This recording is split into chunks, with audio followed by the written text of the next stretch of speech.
5시에 맞춰 오시느라고 굉장히 일찍 또 출발하셨을 거고 굉장히 긴 시간 동안 많이 피곤하실 것 같기도 합니다. 근데 이제 이렇게 귀한 걸음 해주시고 또 이렇게 또 오시기도 참 쉽지 않을 것 같아요. 이게 또 우리가 미술 행사를 하다 보면 대부분 미술인들끼리 이렇게 모여지는 경우가 많은데 오대사님이나 또 홍가희쌤이나 이렇게들 같이 모이셔서 우리가 단순히 그냥 보여준다는 전시로 끝나는 게 아니고 작품이 가지고 있는 그 작가가 그동안에 거쳐왔던 그 많은 얘기들과 또 생각하는 어떤 우리와는 좀 더 다른 세계 이런 것들을 깊이 있게 들여볼 수 있다는 건 참 귀한 시간인 것 같습니다. 이제 이게 뭐 딱딱하게 딱 정해져 있는 그런 일정들이 아니다 보니까 제가 원래 연락받았던 2시 시작 사행사색 그거에 이제 북콘서트가 들어왔고 원래 저도 이제 사회자는 아니었어요. 첫 번째 얘기를 좀 해달라고 해서 왔다가 갑자기 사회 맡기로 하셨던 분이 좀 사정이 생기셔서 진행하면서 저도 간단히 얘기를 하는 식으로 해보려고 합니다. 우선 이제 요즘에 이제 이렇게 같이 모여 앉을 수 있는 이게 또 조심스럽고 그러다 보니까 적극적으로 지금 모시진 않는 것 같아요. 그러나 이제 촬영이 돼가지고 온라인을 통해서 이제 계속해서 많은 분들한테 오래도록 이게 또 남고 전해지고 그럴 거기 때문에 그냥 이렇게 편안하게 우리가 진행을 하면 좋을 것 같습니다.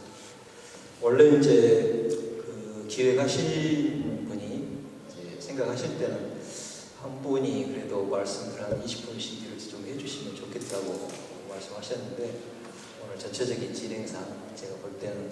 한 분이 한 15분 정도씩 이렇게 좀 압축해서 이렇게 말씀을 해주시고 또 여기에는 그 논문 쓰기는 중에 일부러 또 현장으로 온 연구자도 있고 또 궁금해하시는 지점들도 있고 그럴 거기 때문에 질문 답변하는 시간을 그 뒤에 좀 더 가질 수 있도록 이렇게 해보도록 하겠습니다. 이제 이 서로 맡고 있는 어떤 그 지점들, 이 순서 때문에 사실 제가 진행은 보고 있지만 제 얘기부터 조금 하고 이렇게 넘어가야 될 것 같습니다. 우선은 저하고 이렇게 짝꿍 모임의 최 관장님은 주로 이제 미술 쪽 관점이고 또 오대사님은 아무래도 이제 사회적인 거랄지 인문학적인 그런 지점에서 보여주실 것 같고 홍가희쌤은 또 조금 더 다른 차원에서의 어떤 예술 의미론적인 뭐 이런 쪽에서 말씀해 주실 것 같은데요. 저도 사실은 김근태 작가를 이전에도 여러 전시 소식을 이렇게 접한다 할지 또 제가 광주 비엔날레 있을 때도 광주 비엔날레 쪽에서 주관 내지는 후원해가지고 김근태 작가전을 비엔날레 기간 동안에 할 수 없을까 이제 이런 제의도 들어오고 그래서 조금 알긴 알았었지만은 사실 제가 깊이 들여다보지 못했었어요. 왜냐하면 저한테도 상당히 어떤 편견이랄지 선입견이 있었고 그때만 해도 이런 그림을 그리는 그 내막이랄지 또 김대진 작가의 어떤 배경에 대해서 사실 모르던 때였었기 때문에 저희가 비엔날레 쪽에서 다루기에는 좀 안 맞다는 그냥 그런 식으로 지나가고 그랬었는데 이번에 이제 이 전시에 대한 글을 이제 쓰게 되면서 긴 시간 얘기했던 건 아니지만은 그 한마디 한마디가 어떻게 보면 상당히 그 오랜 시간에 농축됐던 그런 것들이 굉장히 제가 공감이 많이 됐어요. 그리고 이제 새롭게 발견한 지점들도 많았었고 그러니까 지금 사실 이제 광주 계시는 분들이 아니어서 그러지만은 해마다 5월달 되면 광주는 굉장히 사실은 뜨겁습니다. 여러 가지로 사회적으로도 그렇고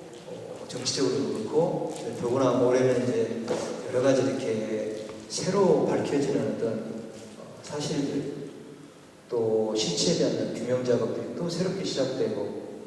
또 이제 사회적인 인식도 과거보다 굉장히 많이 달라져 있고 그래서 굉장히 사실은 뜨거운 5월인데 우리 미술 쪽만 해도 다른 해에 비해서 유독 올해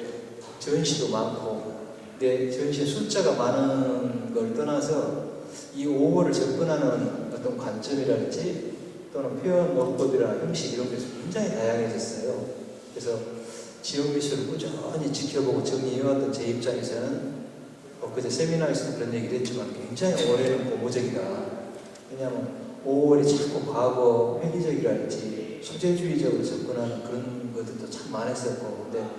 그거가 좀 더 관점도 그렇고 꼭 직설이나 꼭 이런 것뿐이 아닌 어떤 상징이랄지 또는 어떤 비전의 제시랄지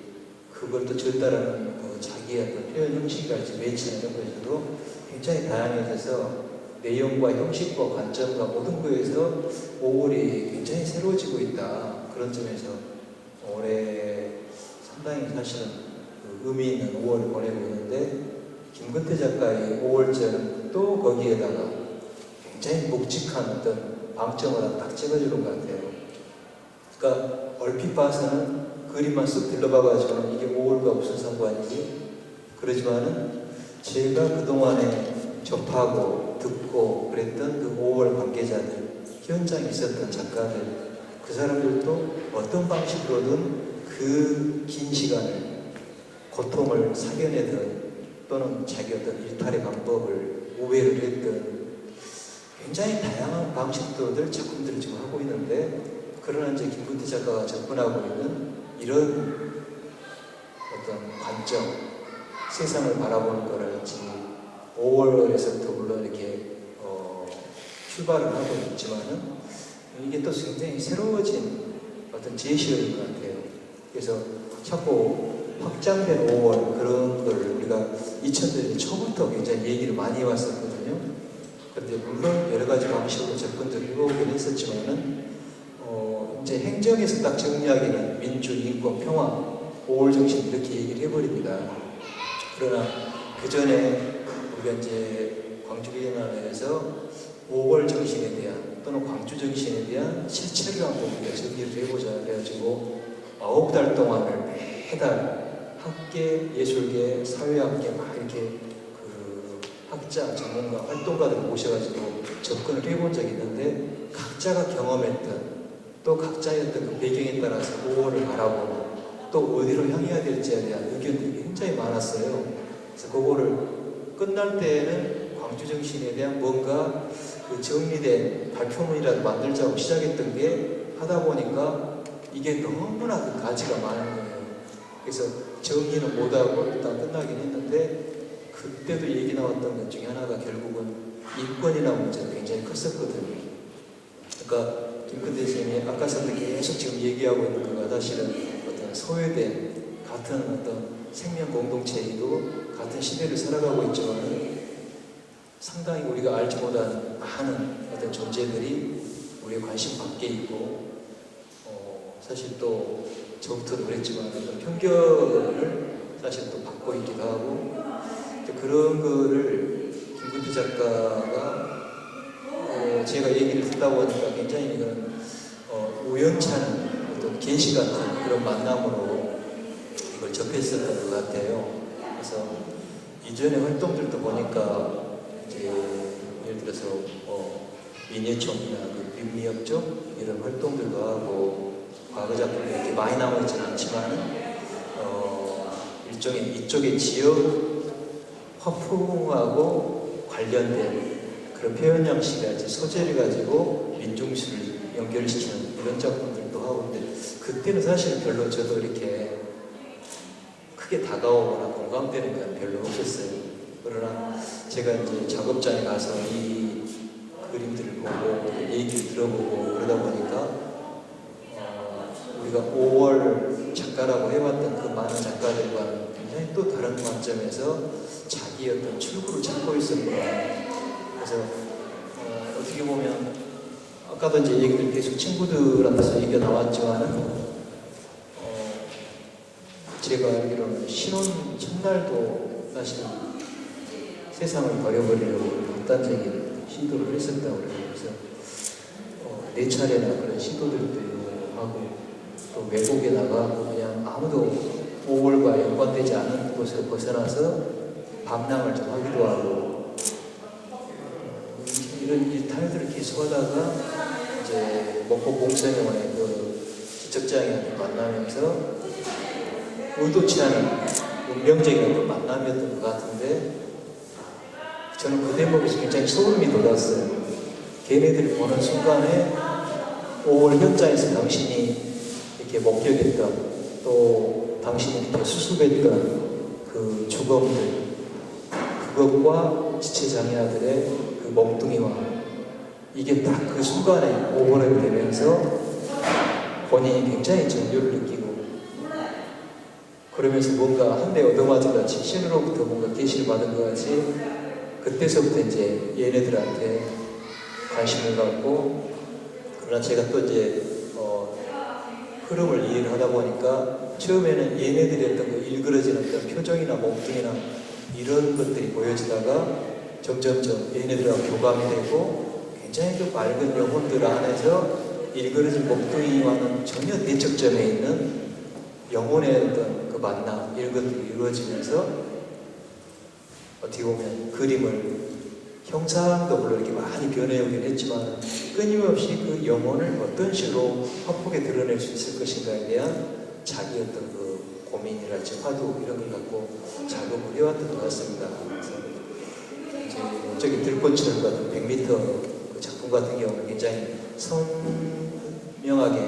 어떤 주제 같은 거나 소재들이 이렇게 보이기도 하지만 또 이렇게 흐름을 보다 보면 정말 비형상의 작업들도 많기도 하잖아요. 그러니까 그림을 많이 그리다 보면 이제 원로 작가들도 처음에는 굉장히 꼼꼼한 묘사를 하고 구체적으로 뭘 드러내려고 그러다가 나중에는 형태를 막 털어버린다든지 뭔가 완전히 그 소치가 말한 작대기 선수 같은 일점으로만 나가는 이런 식으로 가보기도 하지만은 김근태 작가도 그 형상을 수없이 어떤 식으로 형상을 정확히 드러내는 것보다는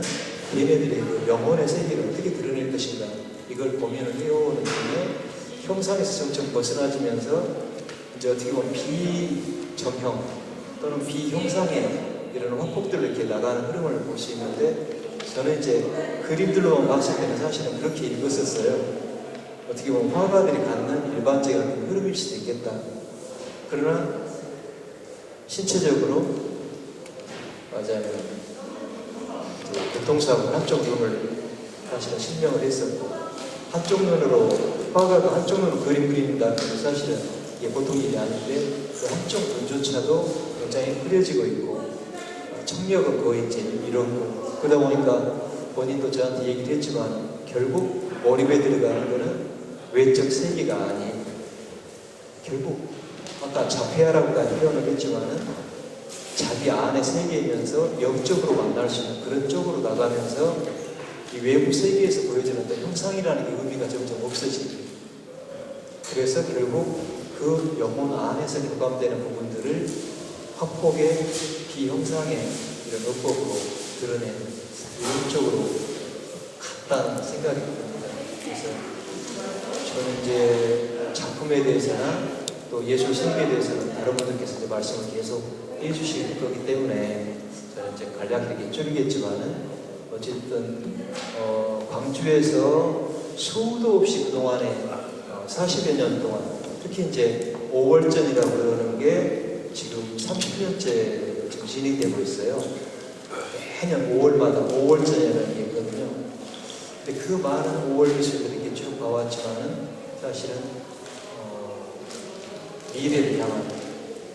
또 그 광주 정신이랄지 5월 정신에서 어디로 우리가 예를 들어서 방향을 잡고 그 광주의 정신이랄지 이런 거를 지향해 갈 수 있을 것인지 이거가 작품의 형식에서도 그렇고 김근태 작가가 던진 어떤 그 화두에서도 그렇고 이게 서로 어떤 시대 정신이나 공감의 언어로 우리한테 던져진 거 아닌가 그런 생각이 들고 가장 이제 함축적인 어떤 그 공간이 저 육각의 어떤 방 속에 굉장히 그 부분에 대해서 이번 전시하면서도 사실은 그 작가께서 어떻게 보면 가장 어떤 심혈을 기울였다고 할까요? 거기에 하고자 하는 얘기가 굉장히 많이 응축되어 있는 것 같습니다.